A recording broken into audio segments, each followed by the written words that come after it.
And we're back. This is the QB Lab podcast. We have a super exciting episode. This is going to be one of my favorite episodes, I think, because I think Zach and I are going to be getting in the weeds about this. We're going to be agreeing, but we're also going to be disagreeing because we are choosing who is the quarterback that we are starting if the Super Bowl is this Sunday and in what order. Who's our top guy? Who's at the bottom? We're talking top 10 from each of us. Neither of us have discussed our top 10 at all, so we have no clue.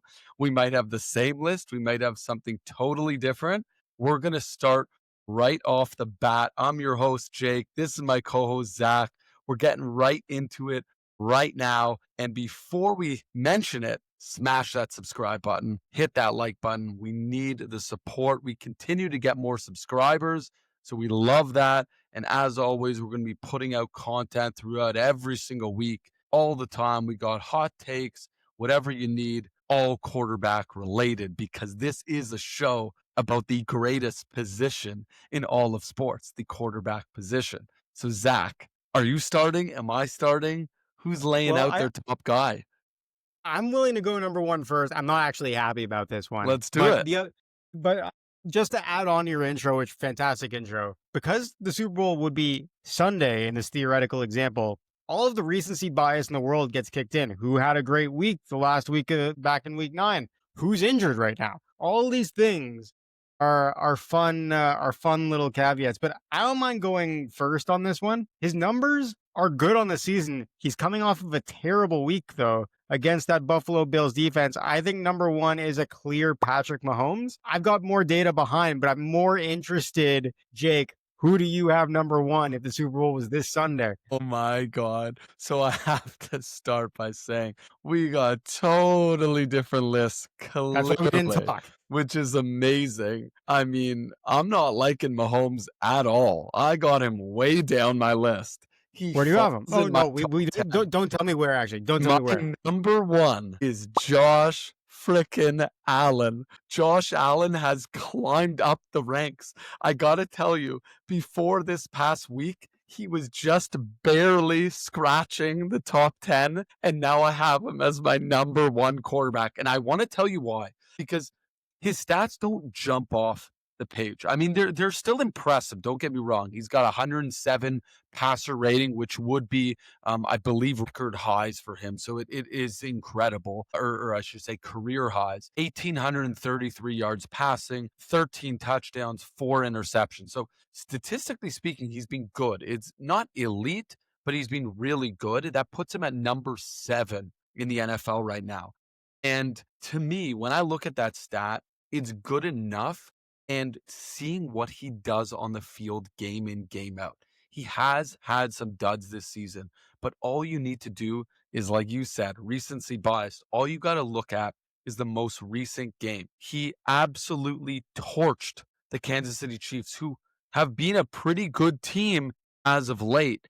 And he both passed, he ran. The confidence in the pocket that I saw from him in that game is something that really shined through. And seeing him right up against one of the greatest quarterbacks of all times in Patrick Mahomes showed me that Josh Allen is the guy that I want Sunday if the Super Bowl was this weekend. So this pains me, right? You and I are both diehard Bills fans, and this Patrick Mahomes, Josh Allen rivalry is the greatest quarterback rivalry of this new generation of quarterbacks.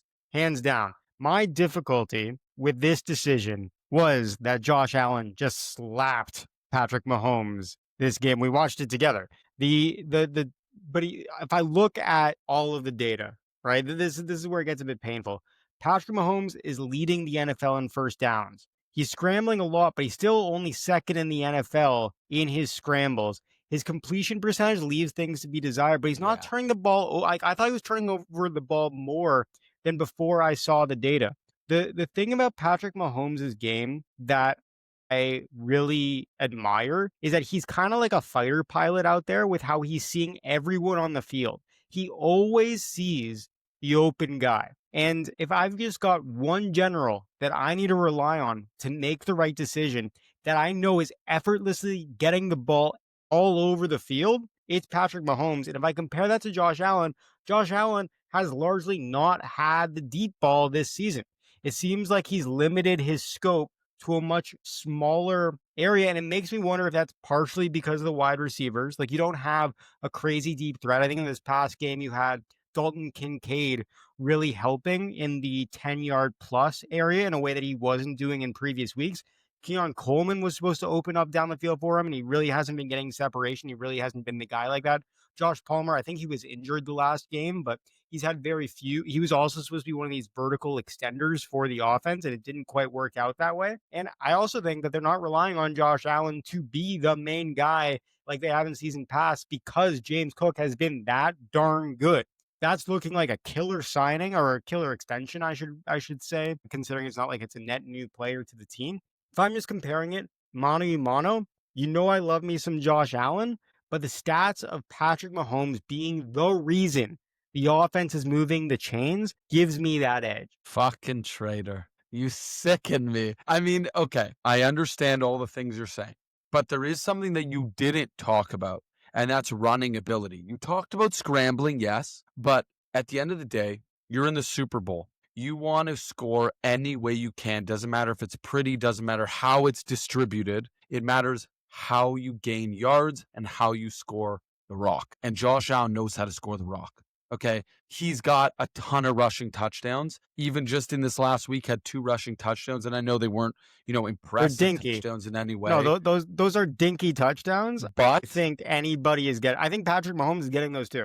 I don't. You That's where don't we think don't he's agree. getting no, because Patrick Mahomes has been effective on 4th and 1. Like, this is the type of thing where Not to get in the end zone, though.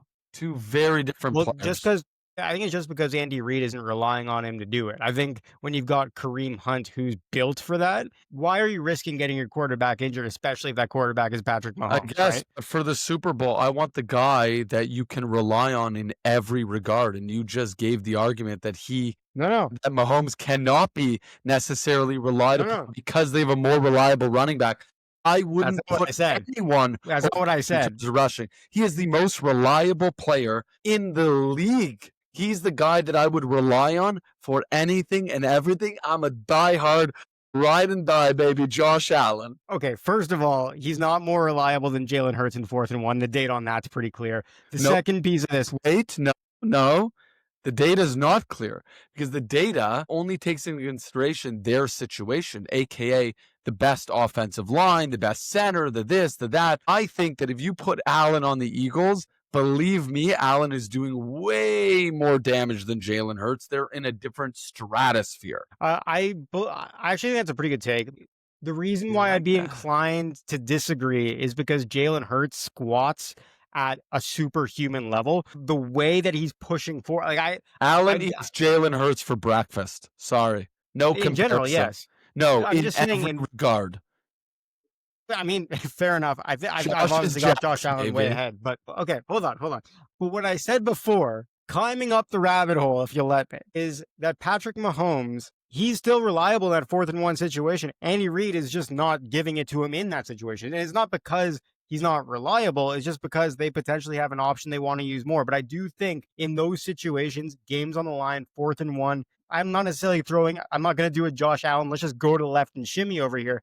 I might be doing a play action pass to Kareem Hunt. And I got a wide open lane with a very effective scrambler that's getting me that 1 yard. Because of how dangerous that is, and because of how Andy Reid has set expectations of what defenses think is coming, I think Patrick Mahomes is probably, now it's a hair, right? I love Josh Allen, not to ruin things, but Josh Allen is my number 2. Like, it's not like we're actively disagreeing on Josh Allen's level of dominance in the league.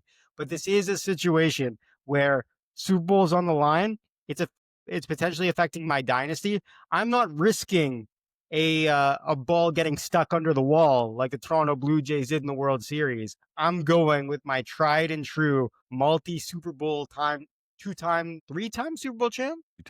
Three-time Super Bowl champ, Patrick Mahomes. Let's go. And guess who I'm going with number 2? Tried and true Super Bowl champion, Jalen Hurts. He's my number 2. Yeah, I know. I've shat on Jalen Hurts for weeks. And look, at the end of the day, I'm not gonna go away from my What? take, which is that he is not an elite passer. I'm not about to say he is. I'm not changing my tune. I wanna be clear here of why I'm going with Jalen Hurts, okay? I What are need you to be doing? I have him number 2 because the guy's a winner. At the end of the day, say what you want, statistics out the window. Right now, who do you trust to win games? Jalen Hurts is a winner. Now, I understand he's on the Eagles. They have a very good roster. I've made all those arguments. I know those arguments. But here's the thing, the guy knows how to get the job done. It may not always be pretty, and he may not be an elite passer, but Jalen Hurts is a great NFL player who is a great, and I mean great, winner.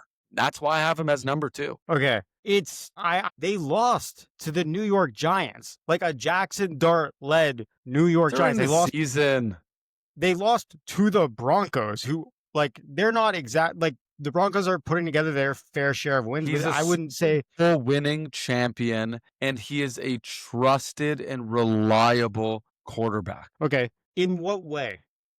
In what way is he To trustworthy and me, reliable? Well, to I'll me, tell he's you. like elite in 4th and 1 situations. But in terms of like other regular passing situations, where do you have him as being elite? Look, I don't think he's an elite passer, but I do think he's an elite winner. I mean that's the only way I can put it. I think that some of these stuff won't appear in stats. And we already talked about this, right? Yes, 4th and 1, he's great. He's obviously a really good runner. He's a good thrower of the ball. He's not a great thrower of the ball, but at the end of the day, he does find ways to win. And the other piece that cannot be forgotten is in big moments like the playoffs and like the Super Bowl, he's showed up in big ways. Pressure doesn't seem to get to him. And that's something that is very, very tricky to handle. It's something hard to get, especially at such a young age. And to me, he's just such a reliable option. I mean, I, Well, I know you mean pressure in a different way, yeah. but how much do you think pressure is getting to him on the actual football field? If you had to guess, where do you think he lies in sacks this season? Oh, it's got to be low. It's got to be super low. He is 4th in the league in sacks with 25. His Wow. pressure percentage is 24%, which among quarterbacks, I think I've got it It's high. the minimum drop box at like 20%, maybe 50%. He's 8th in pressure. So his offensive line is giving up, the 8th biggest pressure, and he's got the 4th amount of sacks. So that means he's not like that's more sacks than should be expected based on an 8th to 4th mix. Not He's to holding the mention with ball. his mobility. I agree, Not to mention that's certainly high. he's holding the ball over he's at 3.2 seconds almost. Yeah. He's at 22 scrambles in that situation. And what's the And record? the record, I think they've got 2 losses on the season, which like I don't know how much you can use the record It's as more like than a Patrick full Mahomes can say.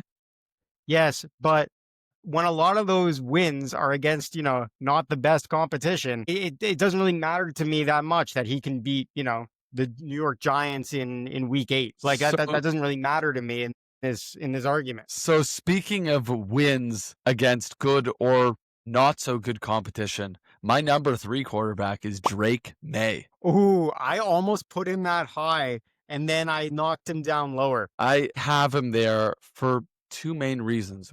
One, and I know I'm jumping back and forth between caring about stats, not caring about stats, but the fact of the matter is he's leading a team that I don't think a lot of people had playing near this level, right? They're 7-2, the Patriots at this point. They lead the AFC East, and he has looked pretty darn good with an almost 117 passer rating, almost 2,300 yards, 17 touchdowns passing, 4 interceptions. He has looked really good. And he hasn't been great in every game, but he's been consistent. He's been good. And to the point that we've been talking about throughout this episode so far is he's super mobile too. He can run. I mean, you talked about it before the season that he was going to shock the world. He was going to be running.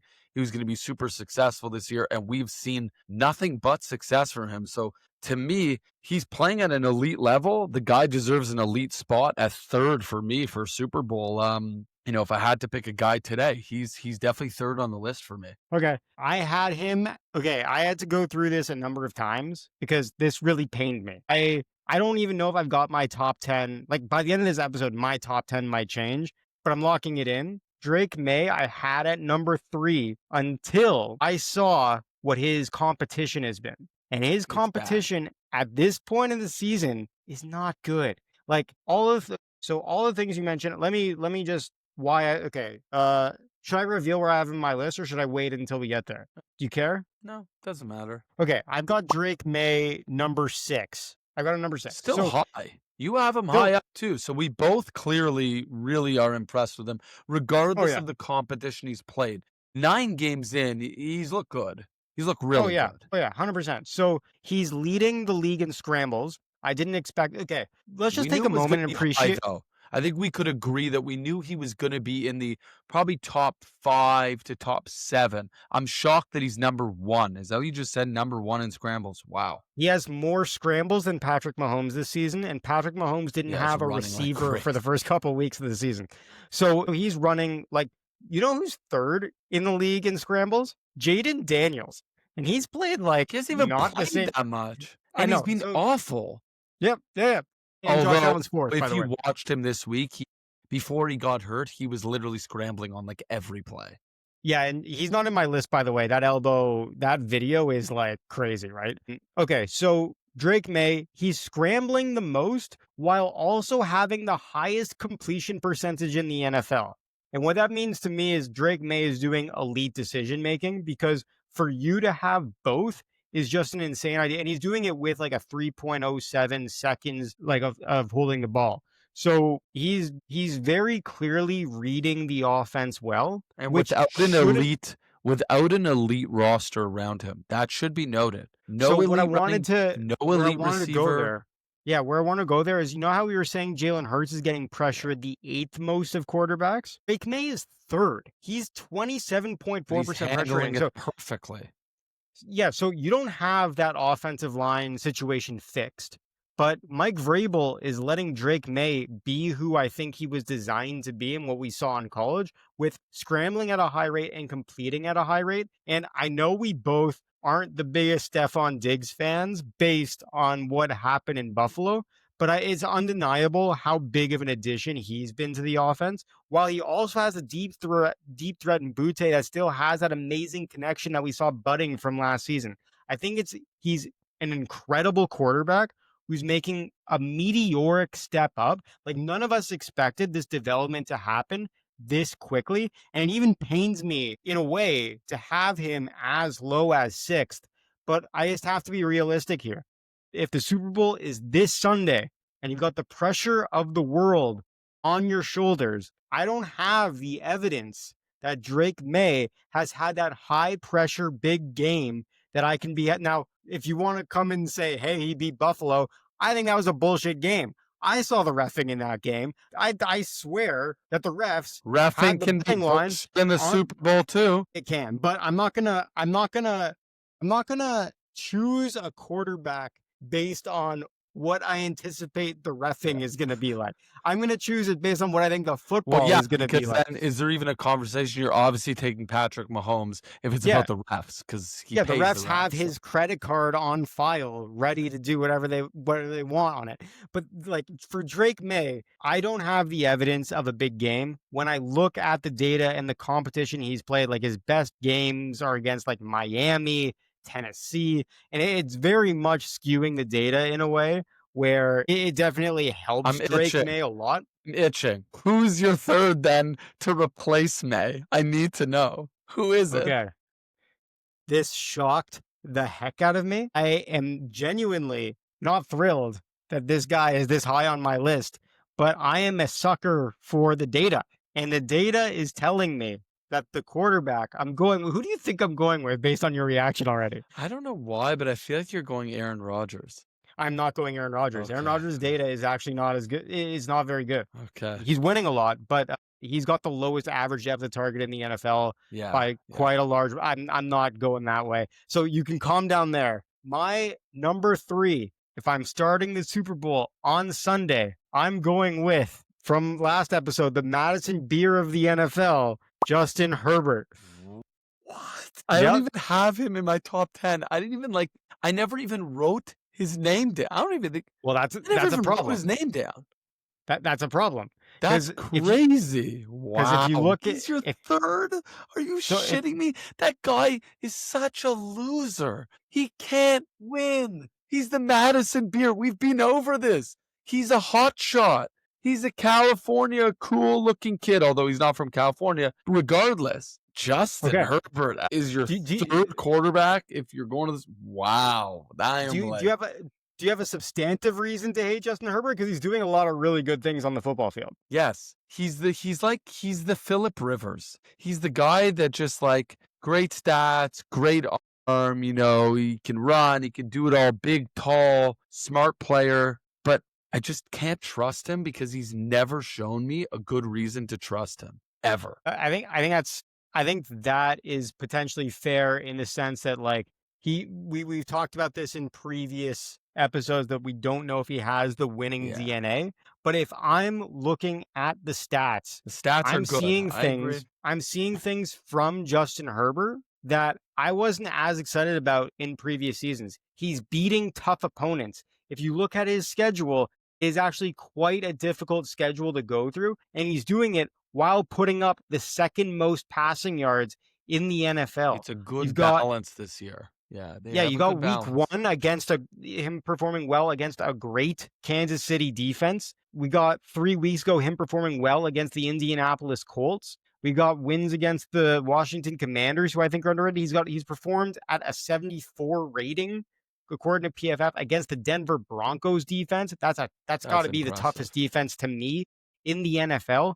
And this is while he's getting crazy pressure. Like in that Washington game, he had a pressure rating of 36%. He's getting pressured like crazy. He doesn't have running game help the way that we thought he would based on Amari and Hampton getting injured. And then his 2 best O linemen are also injured. Meanwhile, he's throwing up the second most passing yards in the NFL. He's got the second most first downs, and he's even adding scrambling in ways that we didn't see as much in previous seasons. He's up to 24 scrambles on the season. So what we're seeing is Justin Herbert. He's lacking in the O line. He's lacking in the running game, and he's putting the team on his back to get wins. Like you're the one that's saying, "Hey, we care a lot about wins." I'm pretty sure they're like what 6-3 now. What's the just scrolling? Yeah, they're 6-3 now. They're 1 game behind the Broncos in the AFC West. They're 1 game ahead of the Chiefs in that same division. That's looking like a stacked division. But Justin Herbert, he's got very little happening around him. He's surveying the field. He's got his deep threat in Quentin Johnston. He's got his reliable connection that goes back years with Keenan Allen. That's even making Lad McConkey, who's going in the 2nd round in fantasy football this year, look like not that important of an option, even though he's probably still one of the best slot receivers in the NFL. And now they've got Gadsden at tight end as well. He's got a great number of passing options, and he's using them to their furthest extent. And if I've got the Super Bowl happening on Sunday, I want someone comfortable in the pocket, slinging it under pressure, and performing in big games like he did to open the NFL season. He's someone that I think is going underrated. I'm getting a little convinced here that Herbert actually may be a solid option to have on your Super Bowl bound team. But what I love is our lists are going to be complete, and they're only going to get weirder as we go down the roster because I'm looking at my number 4 quarterback here, and I'm thinking there's no chance we line up. Who is it? Okay. There were concerns that this guy's back was going to be broken coming into the season, but he's playing like an absolute champ. I'm going number 4, former Super Bowl champion, Matthew Stafford. He has been amazing. He's on my list. He's much further down the list, but he is on the list. And I mean, yeah, statistically, the guy has been honestly like ridiculous. To me, like when I look at his stats, just base stats, whatever, yards, touchdowns, interceptions, the rate that he's playing at would probably put him in the MVP conversation, statistically speaking. I don't think Matt Stafford's winning the MVP, but the fact that he's putting up those kinds of numbers at his age, in that situation, given the injury woes and the back and this and that, it's pretty unbelievable. It makes you think like, what the heck is going on in that chamber? Like, what's Oh he yeah. been doing in that chamber, to get that back right? Yeah, yeah. I mean it's science is crazy right now. We're gonna live forever. Man, his wife is The crazy too, clearly. Clearly. The Rams are 6-2, and they could easily be 8-0 right now. Like this is a very tough football team to face. Sean McVay is coaching the hell out of this team, but the way that Stafford is working with his receivers, I think is arguably unmatched in the NFL. Like the things he's doing with Puka Nakua of getting the ball to him in tight spaces just so he can get contested catches. I think A is the reason why Puka is getting injured like every week, but also B, the only other comparison I have for it is Jared Goff with Amon-Ra St. Brown of like, let's get this really scrappy guy who is going to outfight every other person on the field and use him in a super unique way. And then that complements super well with Devontae Adams, who's doing more of this typical what you want out of your wide receiver one of just always winning when you get to the red zone. And then you got Kyron Williams, who's also balancing the offense from the running back position in a really cool way. So, like to me, Matthew Stafford, if I'm starting this, if I've got to find a starter for the Super Bowl on Sunday, and I need someone that is just going to maximize the value of the wide receivers I have available to me, and I can just count on to make the right decision and keep me in every game I'm in, based on what he's done from the first 8 games he's played this season, to me, super like A+ option. Not to mention he's won it before, right? Like Yeah. it's a great argument. I want to give my 4 and 5 because they have differences, which is why I had them at 4 and 5 because there could have been an argument, in my opinion, to have one over the other, vice versa. And I think these two are gonna absolutely, at least one of them is gonna totally shock you. It Let's go. completely shocked me because I can't stand this guy. Like, I All right. cannot stand him. Number Jacoby Brissett. 4, I have Lamar Jackson, and Okay. number 5, I have Aaron Rodgers. He's my number 5. No. Okay. Break it down for me. How? Okay. First of all, why are you saying them together? They're not like I don't I'll see the tell you cohesion why. there at all. No, there's cohesion in that they each have something that's dramatically different, which is the reasoning why I have each of them there, and therefore I would argue that Rodgers could be 4, Jackson could be 5, and vice versa. Here's the Well, thing. the one thing they have in common is that they both should not be this high on your list. But like, let's keep going. So Lamar Jackson I have on the list. Lamar, like at the end of the day, when he's played, he's been phenomenal. Like you just can't argue it. He leads the league in passer rating. The guy has 1 interception. I mean, he's looked incredible. He really has. He's looked amazing. He's even in his MVP seasons, I would argue he looks more confident in the pocket passing right now than I've ever seen Lamar Jackson. And he's had some great seasons. So to me, it's a no-brainer having him in the top 5.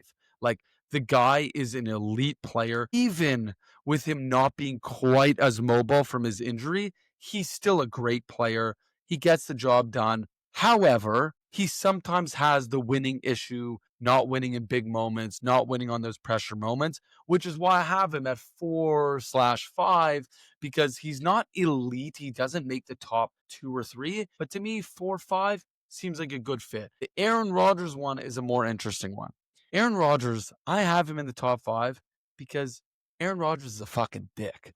And I want a fucking dick to have on my team when I want to win the Super Bowl. I want a guy who's just going to go out and do whatever you have to do to win. Be an asshole to everyone, yell at everyone, blame his players. I don't give a shit. The guy knows how to win games. He knows how to win big moments. He's done it before. Yes, it's been a long time, but Aaron Rodgers is a winner. Like, no matter how much I can't stand the guy, it's hard to argue that he's a winner. He is a very good winner. And again, statistically speaking, at least as a passer, he's been pretty good. Yes, his passing yards, he does a lot of the dinking and dunking or whatever, but dinking and dunking is working right now. And the Steelers are rolling, and Aaron Rodgers looks good. And he's a veteran, and I just trust the guy. So that's why I have him at number 5. Okay. Lamar Jackson. I have him at number 6. but not Okay. because of the data from this season. His Okay. Yeah, like if I'm looking at this season, he had a bad game against Kansas City. He had a pretty bad game against Detroit. He didn't have a good game against Cleveland. Now, Cleveland's a good defense, I'll give him that. He Yeah. and I do think he looked great against Buffalo. Like I think Buffalo won that basically as a fluke. Like I don't know how to really compartmentalize that game in my head. And he looked fantastic against Miami, but that team is like one domestic violence charge away from being taken out of the NFL. So I don't know if that like do we need the Miami Dolphins anymore? I can get rid of them. I don't Yeah, care. I'd be fine Like with that. who cares? I wouldn't know. He'd have no idea. He'd be the last person to know. Anyway, like Lamar Jackson, I'd be betting on him based on, what we saw out of him last season. Mhm. The thing that I don't really like about his game so much is he's pretty much relying on dumping it to the running backs and Or throwing to the tight crazy ends. separation. Well, sorry, what do you mean? Like, he needs receivers that are getting separation. He's not Yeah, great at yeah, he throwing guys open. Yeah, look, yeah, there's arguments I agree there, with that. right? So I agree with that. But if we're saying we're banking on Lamar Jackson having a relationship with a very old tight end who is going to drop a ball in the playoffs, I'm going to have a difficult time starting him over, some other guys. Now I have him 6, so it's not Yeah, like I'm it's saying not he's crazy bad or different. anything. And The only Rodgers? per- Rodgers is obviously not in my top 10. Why, He obviously, he's amazing. obviously because okay, I'm giving a lot of that credit to Mike Tomlin. I think Yeah, he is like with what we saw out of the Colts game this past weekend. I think it's very clear that Tomlin is doing a very good job with that defense. I think that they're using Aaron Rodgers to dip and dunk, which but it's means that working. over time it's working. But I think it means over time defenses are going to adjust accordingly because if you know that deep ball really isn't there the way it's supposed to be, you can start doing more like cover one or like just some different man to man looks to be able to cover up some of these things in the slot. And I don't think they have the running game. Like if you're covering up in the slot, then you're positioning these linebackers in their corners to be close enough to the running back that's going to eventually stop the running back. Like I think if you're just dipping and dunking, there are definitely some concerns there. Now, Tom Brady probably faced very similar types of scrutiny and he was Mhm. dipping and dunking a lot, but not to this extent. Like when Tom Brady was dipping and dunking, He was there was still throwing always the a ball threat downfield. there Yeah, was always a threat that Rob Gronkowski is going to go and like lift a cornerback over one arm while catching with the other on his way to yeah. the end. Like there was never really this idea that you could just abandon defending the long ball, which I think is a pretty big risk when you're going up against Aaron Rodgers. And the idea that you would take Aaron Rodgers over my number 5 quarterback to start the Super Bowl on Sunday, it shocks me that you did this. You're a big fan of this guy. I think you're going to send him an apology on Instagram after for doing this. My number 5 is Jared Goff So because Jared Goff is my number 6. yeah, So there how was, do you this have kinda Aaron debating. Rodgers above Jared Goff? He's won Explain a Super yourself. Bowl. Simply, he's won a Super Bowl. That Yeah. honestly, that's the difference. Goff hasn't won a Super Bowl. Goff has had one. He always just seems to not be able to get over that hump. And look, people could argue with the Josh Allen. I have him number 1. He hasn't gone over the hump. I think that my biggest thing is Goff and Rodgers, there's a lot of similarities in terms of a lack of mobility. And that is a Although one problem. is still way more mobile than the other. Yeah, slightly, maybe. Goff is slightly more mobile. Obviously, has a bigger arm. Like, look, I'm not saying there's no question Goff in this moment in time is the better quarterback, but, and this is a big but, Rodgers has won the big show, and Goff has yet to win it. He's been in the thick of it. He's had plenty of success, but he can't get the win, and that's why I have Goff at number 6. We're pretty close in that. Uh, Number 7, we Hold know. on, hold on, hold on. Yeah, The last time Aaron Rodgers won the Super Bowl it's been a little while. was 2011. Yeah, so doesn't matter. A win's a win. No, look, we know he's old. We know all that, but there's also something, and I know we're really talking about who would you put on your team for Super Bowl, but his situation in Pittsburgh right now, he does look good. I know he's dinking and dunking and whatnot, but it is nice to see him at a much, much better level. He still finds ways. The guy knows how to get it done. Like, even when he's flicking his passes, it frustrates me, but he knows how to win games and he knows how to get the job done when you need it. And he knows how to be a dick. I like that. He knows how to win games over a decade ago. Like the idea that a Super Bowl win 2011 Still qualifies you relevant. for a Super Bowl win this Sunday. Does. I think it still does because he knows what it takes to win. So Goff doesn't know what it takes because he's never done it. so at number 7, are you taking like Troy Aikman? And then number No. 8, are you taking like Kurt Warner? It's actually funny you should say that because my number 7 is Patrick Mahomes. I have him behind Goff. Wait. You have it. You have Mahomes below. What is going on here?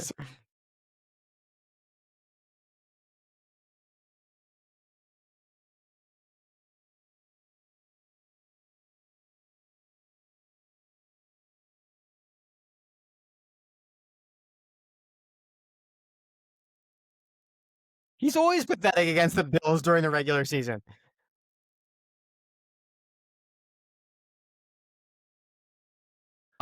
In completion percentage, 44% completion percentage. Mahomes looked, in my opinion, pathetic against the Bills. He looked pathetic. He got dominated by what I would call as a middle of the road defense so far this year. I don't know where they fall in stats, but I'm sure they're somewhere in that realm. And he looked like he got dominated. That's why I got Mahomes sitting at number 7. You have him below Lamar Jackson? Oh, yes, way below. I'm dying inside. This is hilarious. Holmes, to me, is not the guy this year. He's not the guy. I've had it. And, look, some of this may be the fact that I'm just sick of seeing Mahomes win. Sick. This is just I'm so sick. Ultimate hater. Straight. Yeah, no, this is like Mahomes must have done something to you outside of football because he's done many things to me in football. Doesn't have to be out of football. The guy sickens me. Fair enough. That's crazy. The idea you have Aaron Rodgers above Patrick Mahomes is amazing, right? It's the fun, especially because you have multiple clips saying Aaron Rodgers is what does that make Patrick Mahomes? If Aaron Rodgers is done, where does that make Patrick Mahomes? The thing is, Aaron Rodgers may have and may be done, may not be done. Regardless, what I will say is you asked me to start a guy this Sunday to win a Super Bowl. Fucking bring out Rodgers, baby, before Goff and before Patrick Mahomes. Bring him out. I don't care. Okay. Bring him out in a wheelchair. Bring him out. Okay. I don't even know how to deal with this. Okay, so that's Mahomes. So you're up to 7. Okay. So that's okay. Have I revealed up to 7? You have not revealed your 7th. Number 7, I've got Lamar Jackson. So I think we just have our 8 through 10s because we've talked about. I think we've gotten through the first 7 from both of us. Do you want to go 8 first, or do you want me to go 8 first? I want to go 8. All right, let's go. This is an interesting one. It's someone that I can't think of a year. I don't even think he'd be on my top 10 in any of the last 4 or 5 years. And he has made my top 10. And he's made my top 10 because he's looked really good this year. Now, he came off of not a great game this week, but he's looked really good. I think you'll make an argument to talk about his competition level hasn't been the highest, but I think he's had a couple good games against good defenses, and it's just hard to argue it.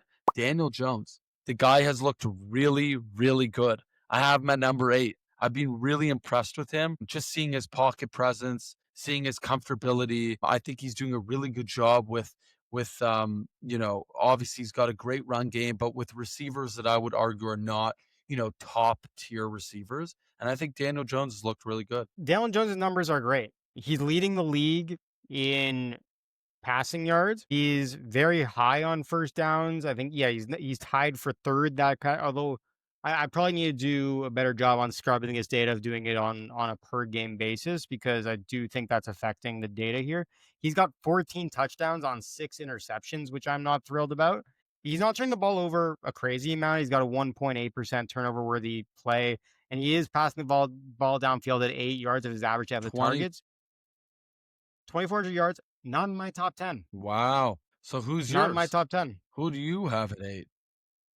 At 8, I have hold on, I've got the wrong number 8, I've got a guy who you thought at the beginning of the season was absolute garbage, and we both had questions about whether or not he was gonna do well in this new offensive system. I've got none other than Sam Yeah, Darnold he's in my at top 10, my so I've got him at 8. Where do you want to go first? Do you want me to talk about Sam Darnold? Do you want me to talk badly on Daniel Jones? doesn't matter. Okay, Daniel Jones, it's more fun to do it this way. His data's been great. I think he's very much helped by Jonathan Taylor in this offense. I think Jonathan Taylor has been so dominant that it Uh-huh, requires the safeties to play in a way where it makes it easier for Daniel Jones to find space from I don't think it's the best wide receiving core. I don't think anybody is going to say that, but it makes it easier to be able to make those plays uh-huh, when the safeties have to play in. Like when you're leading the NFL in passing yards, it's because you have the deep ball available to you because of a special situation. It's not because Daniel Jones has some like A+ arm. It's uh-huh. because Jonathan Taylor is just that dominant. And I think we're seeing a big part of that in the last game we saw. Like in the Colts against the Pittsburgh, it's late where we are. The Pittsburgh Steelers defense. The second they take Jonathan Taylor out of the game, what does Daniel Jones do? He has like 4 turnover worthy plays. He has a bunch of picks. He's not as effective in the passing game, and they weren't in the game at any point when it mattered. So what I'm thinking is going to happen as the season goes on is people take note of what's going on with the Colts O line. They take note of the real key to the offense is getting Jonathan Taylor out of the game.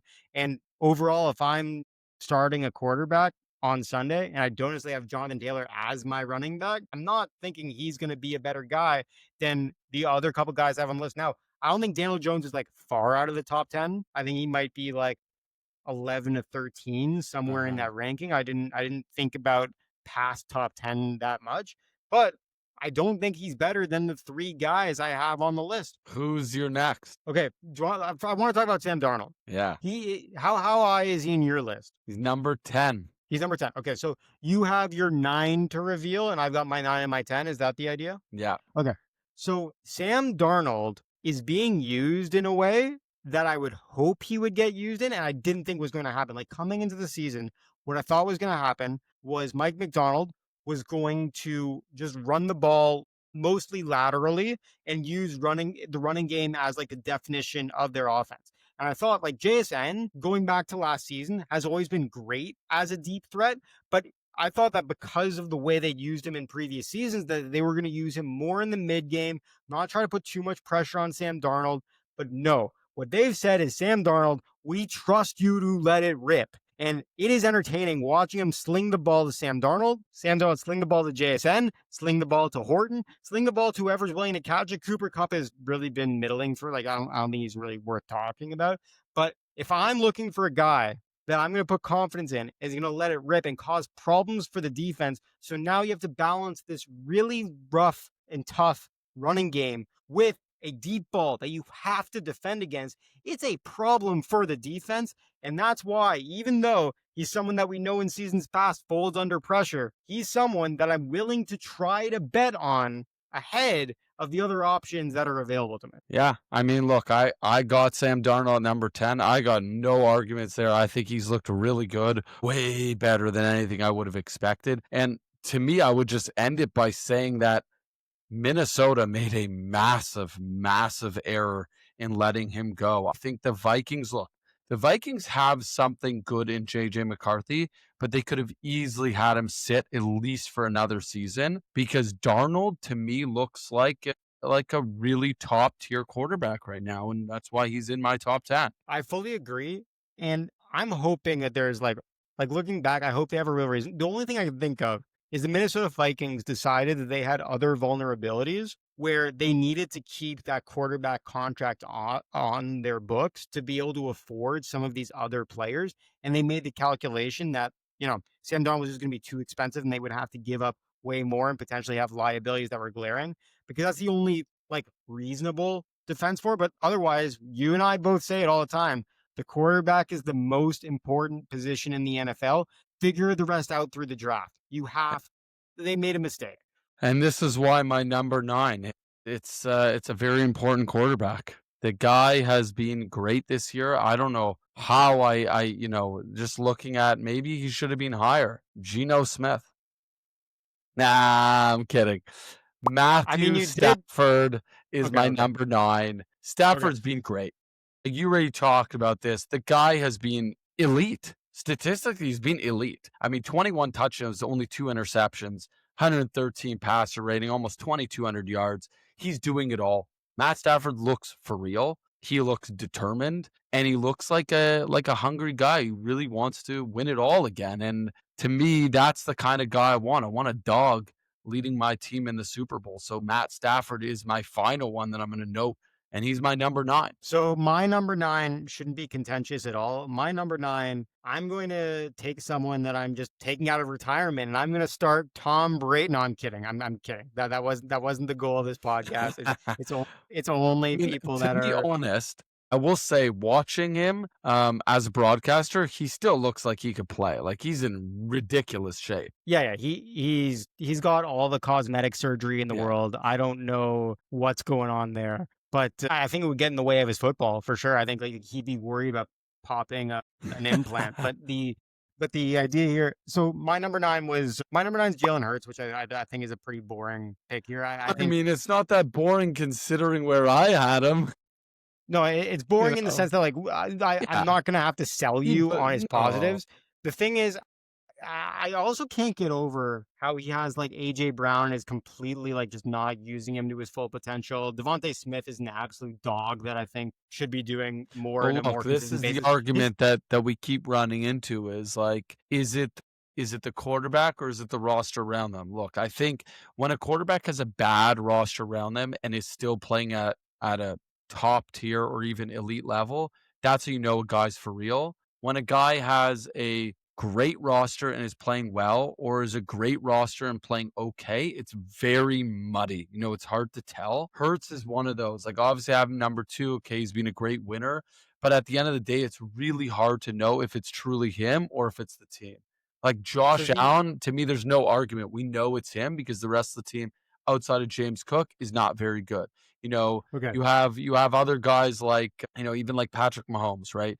He's obviously a great quarterback. He's still playing at a high level, and he does not have a good roster around him.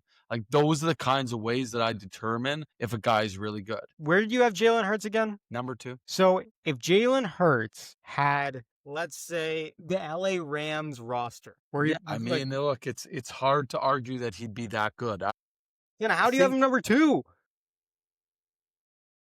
I think the reason I have look, the more we talk about it, the less I'm confident in him being number 2. I think at the end of the day, look, I see a lot of positives in his game. I see a guy that handles pressure well. He handles the spotlight well. To me, it will be nice to see later in his career when either he gets traded or the team isn't as good and see how he handles that. I mean, I've said it on the show that he's not an elite passer. And I'm not saying he is. By putting him number 2, I still don't think he's an elite passer, but I think he's an elite winner. And there's a You're difference. okay. Okay, fair enough. The only one we haven't revealed is my number 10, right? I didn't even realize that. Who's your number 10? So before I get to my number 10, I had a bunch of guys that I thought were going to make the list that didn't. Okay. Go your I honorable thought mentions. honorable mention Baker Mayfield. I love like he's the most Mhm. entertaining quarterback to watch. To me that's appointment TV. Like I just love seeing how he runs the field. Although he's been boring as hell these past Mhm. couple weeks. Like I need him. I need a scrambling Baker Mayfield. For I my want a fantasy guy. football, I could use it too. Yeah, I've got him in my other league too. So I'm with you on that. Baker Mayfield's fun. I thought Joe Flacco was actually going to make it higher on my list. Like the He's fact that looked you're also really good. prioritizing winners and you didn't put Flacco there. He's looked great. Yeah, Like he actually has. he's recognized that his offensive line is absolute garbage. So he's just slinging the ball within a very like short time frame and doing these slant routes to Jamar Chase and these deep balls.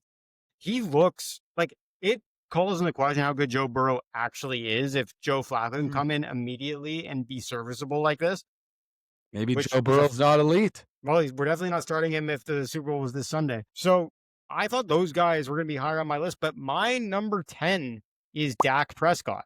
Wow. I mean, yeah, he's actually played really well. He He has. Yeah. I think he's played out of his mind. And if Dallas had any semblance of a defense, they'd have way more wins in their win column. I like what he's been doing with George Pickens. I think that was a really, like, I don't really give Jerry Jones that much credit because mostly I hate what he does for the Dallas Cowboys. Him getting rid of Micah Parsons the way he did makes absolutely no sense to me. Kind of regret not putting Dak Prescott in. I had thought about it, Okay. Okay. but Let's honestly, pretend we didn't. Let's pretend we didn't do the episode. Let's pretend. What is, like, walk me through. Are you happy with your top 10 still? Do you wish you, because I got some regrets after talking to you. oh yeah, I have some regrets. What are your regrets? Significant Let's lay 'em out. regrets. I probably wouldn't have Daniel Jones on the list, to be honest. I would replace him with Dak Prescott. Didn't see that coming. Okay. Yeah, don't think, based on you talking about how good the run game is and how it opens everything up, I think Daniel Jones, his stats and everything are so inflated. Like, yes, he looks comfortable, but I think I wasn't thinking enough about, yes, he looks comfortable, but why? And if he doesn't have the best running back in the NFL, is he going to look this good? Probably not. And then to that argument, maybe Jalen Hurts shouldn't be that high up when he has that good of a team and that good of a running back. So Dak Prescott, for sure, I would replace him with Jones, and I'd probably shift Hurts down a little bit. Everything else, I'm actually pretty confident. I'm feeling pretty good about Aaron Rodgers. You're still confident in Aaron Rodgers over Mahomes? Good enough, yeah. I actually, Oh my I'm God. sticking with it. That's the least confident yet. That's just a guy that doesn't want to admit what's going. Anyway, Yeah, I wanted to have a little fun with it too. that's fair. That's fair. You got to do it for the content, right? I think I got Justin Herbert too high. Like, I think now that I'm thinking about it more, I think I'd probably put Stafford above him. I'd probably put Jared Goff above him. He like, you know what? I'm gonna call an audible here. We're sliding Herbert down to 5. I think. Yeah, I think that's I think I've got him just. I think I got him just above Drake Maye. Yeah, Herbert could have made my list too. I just don't know who I'd take out for him, to be honest, because I like everyone there. Recommendation: Aaron Rodgers. Nope. Honestly, okay. the only guy I would maybe replace would be Darnold because he was so bad in the playoffs last year. Maybe I would replace him. Yeah. He's at my Do you think he's 10th worth 100 anyways. mil? Huh? Do you think he's worth 100 mil? Probably, yeah. Because All right. that's not a big deal these days, right? Yeah, not in the modern Yeah. NFL. If Trevor Lawrence is getting what he's getting paid, Yeah. Trevor I Lawrence mean, is nowhere near the top 10. no. We called him a bust and people freaked out. Considered him Yeah. for a second. No, I mean, No. no, this is like, no, I mean, look. Well, there you have our top 10s. I mean, they're interesting. Before we go, I wanna call out 2 things that we got super right about the season because we're in the halfway point. Yes. There were 2 takes I want to talk about as being spot on. I got to Mm-hmm. give been giving Jake a ton of shit this episode, so I got to give him his flowers that he's the only person I saw that was before the season started saying that Jaden Daniels has to be very worried about the injury risk, and that has proven one of the most right takes. And then I want to give myself some flowers of the news today that Kyler Murray is getting benched for Jacoby Brissett, which I had called in the middle of like the second start. So I'm like, you know what? We do some good work on this podcast. I'm feeling good. If you want our particular blend of analysis and bullshit, hit the subscribe button. This has been a super fun episode. I've been loving this. Yes. This has got to be our funniest one yet. We got lots more funny content and arguments and everything else. And obviously, if you like my top 10 or you prefer Zach's, just comment. Let us know your thoughts. Who has the better top 10? Tell us your top 10, right? We'll fight you in the comments. Yeah. Like, we're going to have some fun together. Be part of the conversation. With everyone. Yeah. Let's do it. Thank you very much.